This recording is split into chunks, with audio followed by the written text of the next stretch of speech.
Voilà, ici donc je vous montre une petite brochure intéressante concernant donc les voyages et les voyages que vous pouvez faire, des voyages touristiques, euh, et prendre part à des, voilà, des petits voyages au sein d'un train à vapeur, donc un ancien train, où les trains à vapeur étaient alimentés, je veux dire, par du charbon.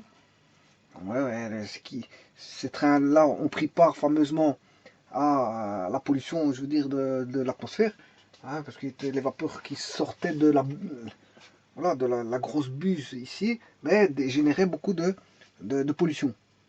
Voilà. Alors, les chemins de fer de fer maintenant, à vapeur, il y en a très peu. Bon, c'est juste, on remet ça en service pour le tourisme. Le tourisme. Alors, euh, dans le tourisme, le tout dans le tourisme, c'est d'occuper les personnes. Bon, les gens, ils aiment bien quand ils vont en vacances, bon, d'être pris en charge et d'être servis au niveau touristique, c'est-à-dire euh, euh, qu'ils soient pris en charge dans le sens où on leur fournit un service qui va leur rendre plaisir pour le prix qu'ils ont mis à ce service. Donc le tourisme est un service, voilà. C'est un secteur de service et qui rend service justement à ceux qui veulent prendre part à une activité touristique. Et le tout, justement, dans le tourisme, c'est de créer des activités touristiques justement pour que la personne ne s'ennuie pas. Généralement, certaines personnes, pour ne pas s'ennuyer, prenaient des livres. Bon, si c'est pour prendre un livre, autant lire à la maison. Hein, si c'est pour lire à l'hôtel, bon, autant lire à la maison. Bon, le tout, quand on va en vacances, c'est pour s'aérer l'esprit, pour prendre du bon temps et prendre du plaisir, je veux dire, et évacuer tout le stress, je veux dire, de la vie quotidienne, notamment que ce soit pour le milieu familial, le milieu du travail, ou peu importe. Le tout, c'est de partir en vacances et d'avoir des activités pour oublier, je veux dire, un maximum. En fait, c'est de s'amuser, c'est de s'amuser. Et maintenant, le tout, c'est de trouver qu'est-ce qui peut amuser les personnes. Bon, quand on a trouvé son chemin à suivre dans le sens de son amusement à établir, certains partent à Las Vegas parce qu'ils aiment bien les casinos. Voilà, ils aiment bien d'aller jouer au casino, ben, ils partent à Las Vegas. D'autres aiment bien la mer, bon, vont aller là où il y a la mer. D'autres aiment bien bon, les déserts, ils vont aller vers les déserts. Bon, chacun a sa façon de voir les choses. Certains aiment bien la montagne, ils iront vers la montagne. D'autres aiment bien les croisières en plein océan, ben, ils iront vers des croisières en plein océan. Bon, maintenant, le tout, c'est que quel que soit le lieu où le touriste va se rendre, le tout, c'est de le prendre en charge et d'y mener des activités de façon à ce qu'il puisse dire passer son temps à des activités qui sont soit ludiques, intéressantes ou amusantes. Voilà. Donc le tout, c'est d'oublier, je veux dire, le lieu de vie en général et d'aller vers un autre lieu de vie qui va lui procurer, je veux dire, des sensations de bien-être et d'échappatoire à la vie courante. Donc les vacances, on part pas tous les jours en vacances. Bon, parce que être tous les jours en vacances, c'est lassant aussi. Donc on part en vacances après, généralement, les gens travaillent et puis ou ont des occupations familiales ou ont des occupations sociales. Et puis après, bon, quand ils décident de partir en vacances, c'est pour faire un échappatoire à ces occupations sociales, de ces occupations, ces activités ou leur lieu de vie naturel. Voilà. Et leur lieu de vie naturel peut peut-être un petit peu lassant du fait que peut-être que s'il y a une personne qui est pensionnée, mais peut-être qu'elle se lasse à être, je veux dire, dans un lieu où, je veux dire, durant tout le cours de l'année, bon, il n'a pas beaucoup de contacts, où il a, je veux dire, une météo qui est maussade la plupart du temps. Donc, qu'est-ce qu'il va chercher à faire? C'est un petit peu à fuir tout cet environnement pour retrouver un nouvel environnement qui lui est plus agréable. Bon, et là, justement, les chemins de fer à vapeur des Trois-Vallées permettent, je veux dire, de, de s'évader, de s'échapper, de créer un échappatoire à sa vie courante. Parce que justement, au travers d'un train à vapeur qu'ils ont fait renaître, eh bien, ils y créent des événements touristiques à l'intérieur de ce train. Bon, et justement, c'est ça que je vais vous montrer, euh, que c'est intéressant, ces activités-là sont intéressantes. Chemin de fer touristique, événement 2017. Bon, ça a lieu chaque année, que ce soit 2017, 2018, le programme des activités touristiques pour ce train qu'ils ont mis en service. Bon, c'est quasiment chaque année. Le service est d'actualité au moment où c'est programmé. Bon, circulation. Train à vapeur ou autorail diesel selon horaire. Bon, tous les week-ends d'avril à octobre. Vous voyez, ça se fait d'avril à octobre. Circulation intensive en juillet et août. Donc ça circule plus souvent en juillet-août. Les infos, les téléphones 032 60 31 24 40. Le fax 32 060 34 66 76. L'email, électronique mail, secrétariat cfv secrétariat, bon, comme un secrétariat, cfv3v.eu. Alors le site c'est www.cfv3v.eu, c'est le site internet. Chaussée de Givet, qui est près de la France, hein, en fait, voilà, c'est près de la France. 49 5660 Mariembourg, Belgique. Bon, on est proche de la France. Voilà, et on voit un superbe train à vapeur d'antan qu'ils ont remis en service et qui demande, je veux dire, voilà, des entretiens et du charbon pour alimenter, alors que bon, voilà, ce genre de train n'existe plus à l'heure actuelle, si ce n'est que pour ces activités, je veux dire, de passe-temps pour les touristes, bien sûr, pour le service touristique. Là, je vous mets les informations, je ne sais pas si on les voit correctement. Il faut que la caméra focalise correctement si je suis à bonne distance. Voilà, mais je ne sais pas si je suis à bonne distance parce que je ne vois pas bien. Je m'excuse. Voilà, et là, on revoit une autre photo de ce train à vapeur. Bon.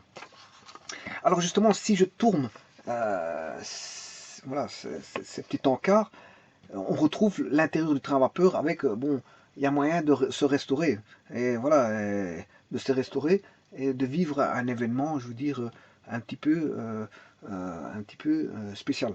Bon, c'est pas tous les jours qu'on se retrouve dans un train à vapeur et de se restaurer, surtout un ancien train à vapeur, voilà. Alors, pour ça, regardez qu'est-ce qu'ils vous disent. Il y a un horaire, un agenda, du 10 au 11 février, il y a le train de la Saint-Valentin, donc mais là c'est sur réservation. Donc du 10 au 11 février, à ce moment-là, il y a le train de la Saint-Valentin. Bon, il y a certaines personnes, bon, je veux dire, qui fêtent la Saint-Valentin, bon, peuvent réserver et se retrouver dans le train à se restaurer.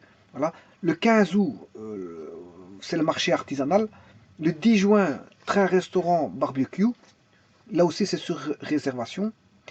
Le 2 septembre, c'est le train produit du terroir. Vous voyez qu'il y a des termes en plus, hein, sur réservation. Le 21 juillet, journée du modélisme.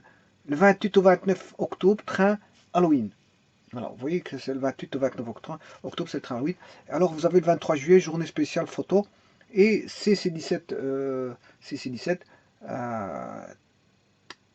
train du Père Noël. Voilà. Et ça, c'est le festival de la vapeur, saison 2017. Alors, en vous montrant ceci, j'ai une autre brochure, je ne sais pas si vous l'avez déjà montré. Voilà pour la soirée du train d'Halloween, chemin de fer à vapeur des Trois-Vallées, où on retrouve, je veux dire, une ancienne photo. Vous voyez que ici, c'est bizarre que. Ce que je trouve bizarre, c'est qu'ici la fumée est moins noire qu'ici. Hein. Bon, ici, bon, c'est les vrais trains à vapeur d'antan. Voilà, c'est une photo, je ne sais pas si c'est une photo, une réelle photo actuelle ou une ancienne photo, et on ne sait pas dire, parce que je veux dire, je ne sais pas, parce qu'ici il est marqué AD05 et ici TK. Je ne sais pas si c'est les mêmes environnements ou si c'est les mêmes trains. En tout cas, c'est pas les mêmes trains, mais en tout cas, mais est-ce que c'est deux trains de cette époque-ci actuelle, ou alors ça c'est une ancienne photo? Et voilà, ils font croire que bon, c'est actuel, mais c'est plutôt celui-là qui serait plutôt actualisé. Voilà, donc ici, je trouve que certaines personnes qui peuvent se passionner par les chemins, les chemins de fer, parce qu'il y a toutes sortes de personnes qui peuvent voilà, s'intéresser à beaucoup de domaines, hein. Il y a beaucoup de domaines de prédilection, on peut s'intéresser, notamment dans les transports. Et dans les transports, on peut s'intéresser aux voitures, les anciennes voitures, les voitures de course, les trains, les avions, voilà, les avions, les trains à vapeur. D'ailleurs, il y en a qui font du modélisme et qui aiment bien faire bon, tous des environnements avec des petites gares, avec des petits villages, voilà, avec des petites maisons. Voilà, et leur passe-temps, c'est un petit peu ça, c'est de faire du modélisme, donc du modèle réduit, et sur les trains. Voilà, il y en a qui vont faire du modèle réduit et faire voler des avions, des petits avions. Donc on peut s'intéresser à tout n'importe quoi, et donc il y en a qui aiment bien, je veux dire, le monde des chemins de fer. Bon, maintenant le monde des chemins de fer, bon, tout le monde euh, peut aimer, parce que bon, les trains, c'est un art, la construction des trains, et la couleur, notamment la couleur et la senteur de l'intérieur des trains, je veux dire, fait en sorte que on peut revivre une scène, voilà, où on a pris le train avec ses parents quand on était petit. Donc en fait, ça fait revivre un événement où je veux dire, étaient habillés d'une certaine façon au niveau du décor intérieur, et l'extérieur était très beau. Bon, donc on peut dire que les trains, ici en Belgique, en tout cas je parle de la Belgique déjà, les trains en Belgique étaient de très beaux trains. Bon, maintenant, quand le parc roulant des trains devient vieillot, ben fatalement, bon, on a moins on prend un peu plus de recul par rapport à tout ça, mais quand les trains, je veux dire, sont d'actualité, enfin quand les trains sont neufs, ou moyennement neufs, bien ils sont appréciés, c'est très beau, c'est très beau. Maintenant, quand ils commencent à se dégrader, bon, fatalement, il y a moins de charme à quelque chose qui est dégradé que quelque chose qui est en très bon état. Voilà, alors les infos, je vous les ai déjà dit, donc ça c'est le train Aloïd, mais le train Aloïd, est-ce que c'est le même numéro? 032 60 31 24 40. Bah oui, c'est le même numéro. L'email, c'est toujours ça, secrétariat@cfv3v.eu. Et le site, c'est www.cfv3v.eu, chemin de fer à vapeur des Trois-Vallées, 19 chaussée de Givet, 5660 Mariembourg. Mariembourg qui est pas loin de la France, hein, voilà, on n'est pas loin de Givet, parce que quand il dit chaussée de Givet, chaussée de Givet, ouais. Givet, c'est en France. D'ailleurs, il y a une centrale nucléaire de ce côté-là. Je sais pas, quelle centrale. Voilà, du côté français. Et voilà, il y a aussi un manoir là-bas, le manoir d'Er Agimont. d'Er Agimont, qui n'est pas loin non plus. On a la ville de Philippeville aussi, Couvin qui n'est pas loin. Bref, c'est dans la botte un petit peu. Je veux dire, on est près de la frontière française. Voilà. Alors ici, ça c'est pour Halloween, c'est ce qui dure du 16-17, ouais, ça c'est plutôt Halloween 28 et 29 octobre 2017, 28-29 octobre, et là on voit bien qu'il y a 28-29 octobre, il y a train d'Halloween, donc c'est ceci. Alors ils vous ont mis une brochure toute noire avec voilà, des éléments faisant référence à Halloween. Maintenant, si je retourne ici, ben, on a le chemin de fer à vapeur des Trois-Vallées, toujours 6 et 17 décembre. Et là, c'est le train de Père Noël. Donc là, 6 et 17 décembre, on retrouve ça ici. Là, c'est le train du Père Noël. Voilà. Et ça, c'est cette brochure-là, train du Père Noël. Distribution de bonbons. On voit un bonhomme de neige et on voit le Père Noël. Petite restauration, musique. Voilà, et les infos sont toujours les mêmes que celles qu'on retrouve ici, hein, que ce soit là ou là. Et là aussi, on voit un très bon train à vapeur dans un univers, je veux dire, enneigé, avec les phares qui sont allumés. Et c'est un décor pittoresque, et, je veux dire, c'est un très beau décor, notamment pour quelqu'un qui désire peindre. Bon, quelqu'un qui désire peindre, il peut peindre aussi bien ça que ça. Voilà, quelqu'un qui aime bien peindre, il peut peindre ça. Il peut se mettre à peindre ceci. Voilà. Je sais pas si on voit. Voilà, pour celui qui veut peindre, il peut prendre cette photo-ci, il peut la peindre. Voilà, je le mets bien en référence pour que s'il veut faire une photocopie, ben, il peut faire une photocopie et peindre ceci. Ou le dessiner tout simplement. On dirait une longue chenille. Vous voyez, une longue chenille. Alors maintenant, s'il a envie de peindre ceci, pourquoi pas. Donc je peux mettre voilà, la photo comme ceci, et il peut la récupérer voilà, pour la peindre ou la dessiner au crayon. Bon. Maintenant, s'il a envie de peindre ceci, je peux remettre la photo ici, voilà, ou la dessiner, ben voilà, je mets ceci comme ça, comme ça. Parce que de façon à ce qu'il puisse avoir la photo, dire tirer la photo euh, et la peindre. Voilà. Pour qu'il puisse voir tous les détails. Voilà. Normalement avec ça, il a suffisamment assez pour voir, si vous voulez, je peux m'en rapprocher encore. Voilà. Voilà, voilà, voilà. Voilà, voilà c'est un art, la construction d'une machine à vapeur, c'est un art. Hein. Veux dire, je dis qu'est-ce que c'est que l'art? Ben, je veux dire, tout ce qu'on peut avoir des émotions sur quelque chose constitue un art. Et le fait d'avoir une machine à vapeur devant soi est un art. Voilà, un art qu'on peut photographier, un art qu'on peut représenter représenter, par un dessin ou par une peinture. Voilà, je vous remercie.